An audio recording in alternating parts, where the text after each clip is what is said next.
One step closer to making U.S. Senator Ben Sasse the next president of the University of Florida. Sasse is a Republican senator from Nebraska who has drawn criticism from some students on campus. News4 Jax reporter Scott Johnson was at the Board of Trustees meeting today and shows us what happened in Gainesville. After hours of testimony here in Gainesville, Senator Ben Sasse out in Nebraska, it will now be installed, according to the Board of Trustees, as the university's next president. But that came with some controversy.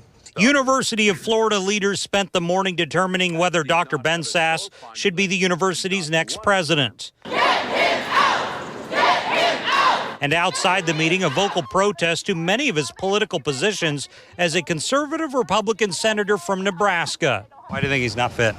I think his values, frankly, are antithetical to the university's core values and mission. Because I think that the process that got Ben Sasse to this point is a sham that excludes the voices of the community that he's supposed to serve. Those concerns were some of the central lines of questioning for Sasse, from LGBTQ issues to his views on China and whether that should be of concern to Chinese students. Sasse says he will honor the previous president's policies on LGBTQ issues and says his criticisms of China are over the political leadership and human rights abuses, not the country or its people.